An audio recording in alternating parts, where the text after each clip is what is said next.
ማርያም ቤዛዊት አትባልም የሚለው አነጋገር ዓለም እየተነጋገረበት ነው። ለምን?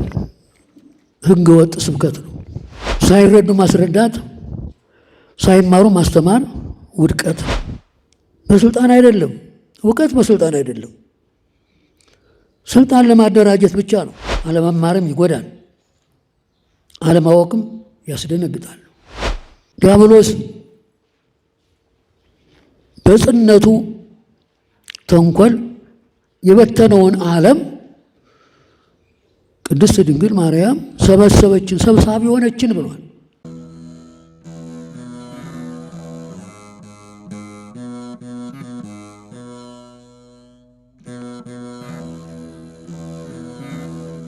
በስመ አብ ወወልድ ወመንፈስ ቅዱስ አሐዱ አምላክ። አንድ አምላክ በሚሆን በአብ በወልድ በመንፈስ ቅዱስ ስም እንደምን ዋላችሁ? እንደምን ከረማችሁ? ብፁዕ ወቅዱስ አባታችን አቡነ ማትያስ፣ ብፁዕ አቡነ አብርሃም በጠቅላይ ቤተ ክህነት ጠቅላይ ሥራ አስኪያጅ ይህን ታላቅ ጉባኤ ለመሳተፍ ከያላችሁበት የቤተ ክርስቲያን ስም የመጣችሁ የተሰበሰባችሁ አባቶች፣ ሊቃውንት፣ መምህራን እንኳን ለብርሃነ ትንሣኤው በሰላም አደረሳችሁ።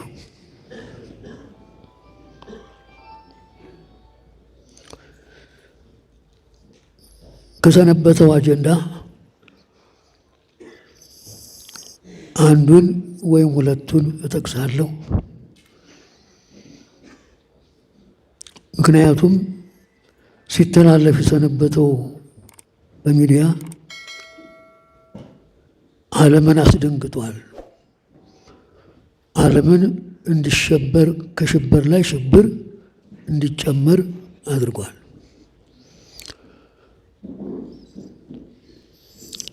ማርያም ቤዛዊት አትባልም የሚለው አነጋገር ዓለም እየተነጋገረበት ነው። ለምን? ሕገ ወጥ ስብከት ነው። መስመር የሌለው በቤተ ክርስቲያን በመላ ኢትዮጵያ ተነግሮ የማይታወቅ ጊዜን ተመልክተው በጊዜ ለመጠቀም የአጋጣሚ ስብከት እንጂ ጉሳተ ልብ ይባላል። ተሰውሮ ሲኖር ጊዜ ያገኘን መስሏቸው ጥፋታቸውን ለመግለጥ አድባራት፣ ገዳማት፣ ሕዝብ፣ ሊቃውንት በከፍተኛ ደረጃ ነው የሚነጋገርበት። ስለዚህም በተመለከተ ጥቂት አስታውሳለሁ። ትእዛዙን ለማክበር ነው። የትንሣኤ ሥርዓተ ዘአንበሩ አበዊከ፣ አዳምጡ። እኔ ለጉራ አይደለም፣ መጽሐፍ ቅዱስ ነው። የትንሣኤ ሥርዓተ ዘአንበሩ አበዊከ፣ አባቶችህ ነቢያት፣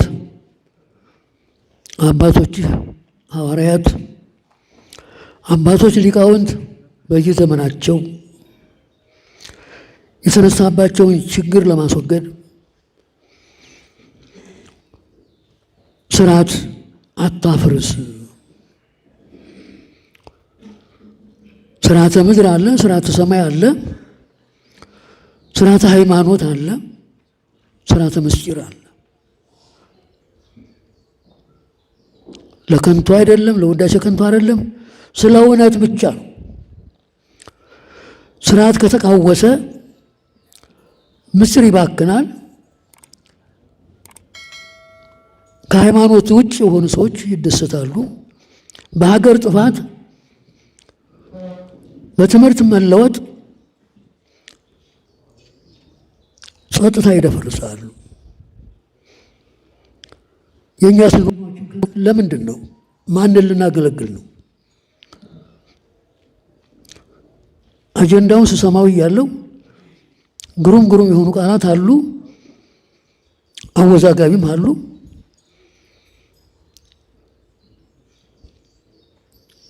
የአነጋገር ስህተት መስለው የሚታዩ በሊቃውንት ደረጃ ተሰምተዋል። ሳይረዱ ማስረዳት፣ ሳይማሩ ማስተማር ውድቀት ነው። ተው። ጭብጨባ የለም። ጭብጨባ ማደናገሪያ ነው። ጆሮአችሁን ወደ እኔ ያርጉ። ጭብጨባ ምን ምልክቱ ምንድን ነው? የተኛ ካለ ይነሳ፣ ይውስጥ አንዳም ማዳመጥና ማስተዋል የሚያስፈልገን። ነቢዩ የተንሥእ ሥርዓተ ዘአንበሩ አበዊከ ከዚህ አይለፍ ከዚህ አይትረፍ ብለው ከእግዚአብሔር ታዘው በእግዚአብሔር ተጠርተው በመንፈስ ቅዱስ መሪነት ሊቃውንት በየዘመናቸው በቤተ ክርስቲያን ላይ የተነሳውን ችግር ለማክሸፍ አንገታቸውን ለተሳለ ሰይፍ እየሰጡ ደማቸውን እያፈሰሱ እስር ቤት ጨለማ ቤት ገብተው የተሰቃዩበትን አጀንዳ ነው የያዝነው። ስለዚህ ሰማይን ከነ ሰራዊቱ ምድርን ከነ ልብሱ ለመሸከም በእግዚአብሔር መራጭነት፣ ጠባቂነት የዲያብሎስን መርዝ ነቃቅሎ ለማጥፋት እግዚአብሔር ይህን ዓለም ከቁጣ ወደ ትዕግስት ከመዓት ወደ ምሕረት ተመልሶ የአዳም ቀኖና ካለፈ በኋላ 5500 ዘመን የጨለማ ጉዞ ሲያልፍ ሁር አብስራ ለወለተ ሐና ተብሎ በእግዚአብሔር ቃል የተጠራው የተላከው መልአከ ሰላም ቅዱስ ገብርኤል ክንፎቹን እያማታ ብርሃን ለብሶ ብርሃን ተጎናጽፎ የብርሃን አበባ ይዞ አዳምጡ እባካችሁ፣ ቆርቆሮ ምንም አይሰራም። ይህን ቆርቆሮ ያመጣ ሰው በሽተኛ ነው። እንዳልናገር ነው እንደምትፈልጉት? ቁም ነገር እየተናገርኩኝ ቆርቆሮ ያነሳኛል። ስለዚህ ዓለመ ጽልመት ያ ፍጡርና ፈጣሪ የተለያዩበት የዲያብሎስ መንግስት ስራውን የሰራበት በደም ስር ገብቶ ዓለምን ያፈናቀለበት የ5500 ዘመን የጨለማ ጉዞ የተወገደበት ነው። አስተጋባተነ እግዝእትነ ቅድስት ድንግል ማርያም እንዘ ውስተ ጽልመት ሀሎነ። በጨለማ በድንቁርና በቁራኝነት የፍጥኝ ታስረን ከጨለማ ወደ ጨለማ ከነፃነት ወደ ጉስቁልና ተማርከን የገባንበት የ5500 ዘመን ጨለማ ጉዞ የተወገደበት ምስጢር ነው የምንናገረው። ዲያብሎስ በጽነቱ ተንኮል የበተነውን ዓለም ቅድስት ድንግል ማርያም ሰበሰበችን፣ ሰብሳቢ ሆነችን ብሏል። ይሰማችኋል? አይሰማችሁም? ዲያብሎስ የበተነውን የአዳም ዘር በሙሉ ቅድስት ድንግል ማርያም ሰብሳቢ ሆነች፣ አስተጋባተነ ሰብሳቢ ሆነችን ብሏል። ሊቁ ኢራቅሊስ ነው። መነጋገር ጥሩ ነው፣ መተዋወቅም ጥሩ ነው። የጎዳን አለመገናኘታችን ነው። ቅናቱ፣ ምቀኝነቱ፣ ተንኮሉ፣ አድማው፣ ብጥብጡ እዚህ አድርሶናል። የዲያብሎስ መርዝ እኮ ገና አልተነቀልም፣ ገና እኮ ነው። መርፌ ቢወጉትም አይለቅም። ሊቃውንት በየዘመናቸው የገጠማቸውን ችግር ለማስወገድ የክርስቶስ ፍጡር ባህሪውና ያልተፈጠረ ባህሪው ሀብሩ ባህዱ ተዋህዶ አንድ አካል አንድ ባህሪ በሚሆን አንድ ናቸው፣ አንድ ሆኑ ይላል። ባህሪ ቃል ባህሪ ትስብእት ያለመጣፋት በተዓቅቦ አንድ አካል አንድ ባህሪ ሆነ ብሏል ሲመሰክር። ከነገር ቀደም ምስል ለመስማት ቅኔ መማር ያስፈልጋል። ቅኔ ብቻ አይደለም፣ አገባብ፣ እርባ ቅምር ማርማት ግድ ያስፈልጋል። እኔ ተናገረ ይበሉኝ አይደለም፣ እውነተኛውን ጉዞ ለማግኘት የመጻሕፍትን ስልት አካሄድ በጥንቃቄ ለመረዳት በጉራ አይደለም። ቅኔ ከናገባቡ ተመርቋል ብሎ ይላኩታል። አንድ ተራ ሰዋሰው ብንጠይቀው መልስ የለም። የቅኔዎቹም አካሄድ አላቸው እኮ መንገድ አላቸው። ለጉራም አይደለም። የተሰወረ ለመግለጥ የራቀ ለማቅረብ የጠላትን ጉዞ ለመረዳትም ለማስረዳትም መማር ያስፈልጋሉ። መጽሐፍቱን ማን ገልጦ ያወቃቸው ሰው አለ እንዴ? የለም እኮ። በስልጣን አይደለም፣ እውቀት በስልጣን አይደለም። ስልጣን ለማደራጀት ብቻ ነው። መምህራን የት አሉ? አሉ እውነተኞች መምህራን አሉ? የለም። ገና እኮ ነው። ችግራችን ገና ነው። ባህሬ ቃል ባህሬ ትስብእትን ሳያቀልጠው፣ ባህሬ ትስብእት ባህሬ ቃልን ሳይውጠው፣ ባህሬ ቃል እርቀቱን፣ ምጥቀቱን፣ ኃያልነቱን፣ ቀዳማዊነቱን፣ አስገኝነቱን፣ ኃይሉን እንደያዘ ባህሬ ትስብእትም ግዙፍነቱን፣ ደካምነቱን፣ ውሱንነቱን፣ ደካምነቱን እንደያዘ በተዓቅቦ አንድ አካል አንድ ባህሪ ሆነ ነው። አንድ አካል አንድ ባህሪ ሆነ። ሙሴ በትንቢቱ በደብረ ሲና ባየው ዕፀ ጳጦስ ላይ ሐመልማሉ ከነበልባሉ ነበልባሉ ከሐመልማሉ ሳይለይ ነበልባሉ ሐመልማሉን ሳያቃጥለው ሐመልማሉም ነበልባሉን ሳያጠፋው አየ። ይህንን እነ ቅዱስ ቄርሎስ እነ ቅዱስ ኤፍሬም አብራርተው በሚገባ አስቀምጠውታል። ወልት ሚያስተይል በእንቆ ባህሪ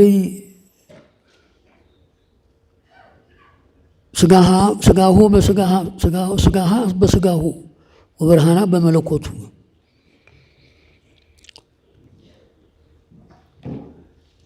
እንግዲህ ታችን ቆ ባህሪ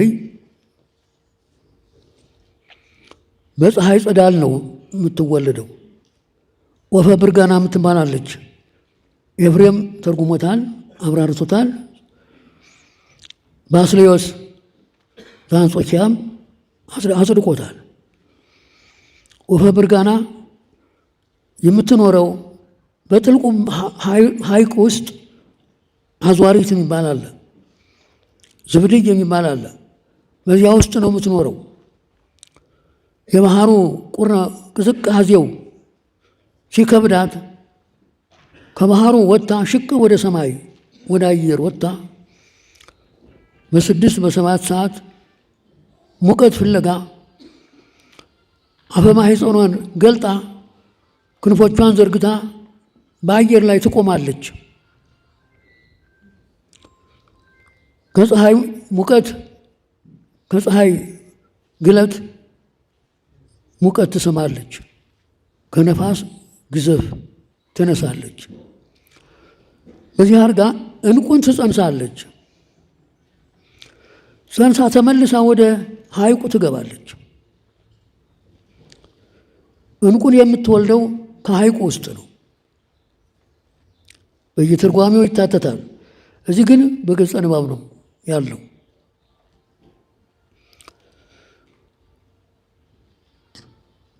ዘር የለውም፣ ሩካቤ የለውም። ለትስብእትና ለመለኮት አንድ አካል አንድ ባህሪ ለመሆን በሕቱም ድንግልና መጸነስ፣ በሕቱም ድንግልና መወለድ፣ ከወለዱ በኋላ በድንግልና ጸንቶ መኖር። ቅድም ብዙ ሲነበብ ሰምቻለሁ። ቅዱስ ያሬድ እንደተገለጸለት አንጽሖ ሥጋሃ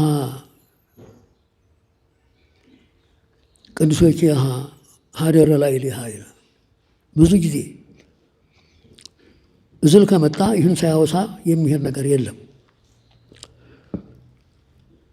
ይሄ የተሰወረባቸው ብዙ አባቶች አሉ። እንዴ ንባብ ይቀትል ወመንፈስ ሀዩ ይላል። አለመማርም ይጎዳል፣ አለማወቅም ያስደነግጣል።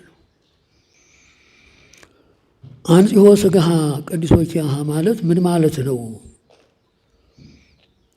ጥሬ መጽሐፍ ቅዱስ እያነበቡ መመር የሌላቸው በሜዳ የተወለዱ ዘመናዊያን ሰባካያን ሲቸገሩ ሌላውንም ሲያስቸግሩ ይሰማሉ። ብዙ ጊዜ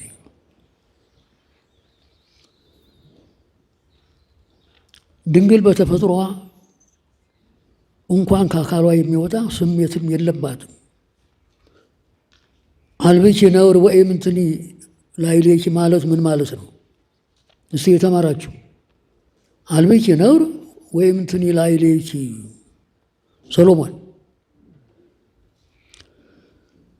አንጽሖ ሥጋ የተባለው ሰው እንደመሆኗ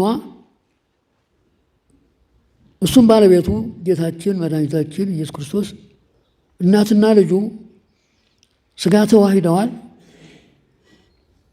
እህል ውሃ በሚቀምሱበት ጊዜ ስንዴ ወይም የወይን እሸት ይመገቡ ነበር። ይመገቡ እንጂ ሰብአዊ ባህሪያቸው እንደኛ ተለውጦ ከአካላቸው የሚወጣ ነገር የለም። ለምን? ባህሪ መለኮቱ አቃጥሎ በላበት ይጠፋ ነበረ ይላል። ይሰማቸዋል። ግን ከአካሉ ወይም ከአካሏ የሚወጣ ነገር እንደኛ እንደ ፍጡራን እኛ የበላነው የጠጣነው ተለውጦ አሰሩ ወጥቶ ይወድቃል። ንጥሩ በደም ስር ገብቶ ኃይል ይሆነናል። ደካሞች ስለሆነ ነው። እነሱ ግን ግዙፍ ሥጋም ቢዋሃዱም ሰው መሆናቸውንም ለማረጋገጥ ቢበሉም ቢጠጡም መንፈስ ቅዱስ አቀባም ከርሰ እማ ይላል። ከእናቷ እማ የተባለችም ደግሞ ሔዋን ናት፣ ሐና አይደለችም። ከሔዋን ከእናቷ ወይም ከአባቷ ከአዳም ባህሪ ጀምሮ ንጽሐ ጠባይ አልተለወጠባትም።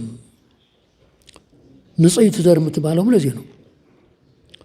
ስለዚህ ንጽሕና ቅድስና ሀብቷ ነው። ሰማያዊ በቅዳሴውም ወሀብተ ሰማያዊ ለማርያም ድንግል ይላል። ሰማያዊ ሀብት፣ ሰማያዊ ንጽሕና ቅድስና ለድንግል ማርያም ተሰጥቶታል። ለቅዱስ ሚካኤል የአማላጅነት የተላላኪነት ሀብት ሲሰጠው ለእሷ ደግሞ ሰባቱን ሰማያት አልፎ ከአብ ከወልድ ከመንፈስ ቅዱስ ፊት መቅረብ ሰማያዊ ሀብት መሰጠት ሀብቷ ነው። መማር ያስፈልጋል፣ መስማትም ያስፈልጋል፣ መመራመርም በሚገባው ያስፈልጋል። ወኮነ ሰማይ ዓለመ ወዓለምኒ ሰማየ። ባለቅኔው ሲፎክር እኔ መፎከር አለብኝ። ወኮነ ሰማይ ዓለመ ወዓለምኒ ሰማየ። በዕለተ ልደት ሰማይ ምድር ሆነ፣ ምድርም ሰማይ ሆነ። ጽርሐ አርያም ጎል ሆነ፣ ጎልም ጽርሐ አርያምን ሆነ። እስመ እግዚአብሔር ኮነ ሰብአ በታይቱ በምልአት በጌትነት በአምላክነት ክብር ጸንቶ ይኖር የነበረ እግዚአብሔር በዚህ ዓለም ሰው ሆኖ ተገለጠ። ወለሰብኒ አንበሮ ውስተ አርያም ተዋርዶ ተሰዶ አንጦሮጦስ ወርዶ ዲያብሎስ ተጫውቶበት ማርኮት ተቆራኝቶት ይኖር የነበረ ሥጋ አካለ ቃልን ባህርየ ቃልን ተዋሂዶ ክቡር ቅዱስ አምላክ ሆኖ በጽርሐ አርያም ታየ። አስተርእዮ በሰማይ ኮነ ይላሉ መዘምራኑ። አትሉም እንዴ? አስተርእዮ በሰማይ ኮነ፣ ተሰዶ ተዋርዶ ተባሮ የነበረው የአዳም ሥጋ በተዋሂዶ ቃል አንድ አካል አንድ ባህሪ ሆኖ የአምላክነት ክብር ስላገኘ በጽርሐ አርያም በመንበረ ብርሃን ተገለጠ።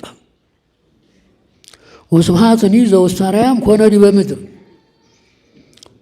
በኤረር በራማ በኢዮር በሰማይ ውዱድ በመንበረ መንግሥት በግሩማን መላእክት አንደበት ሲመሰገን የነበረው ረቂቅ ምስጋና እነሆ በዕለተ ልደት በጎል ሎሎትና መላእክት አንድ ሆነው ሲዘምሩ አሉ። ስብሐት ለእግዚአብሔር በሰማያት ወሰላም በምድር ስምረቱ ለሰብ።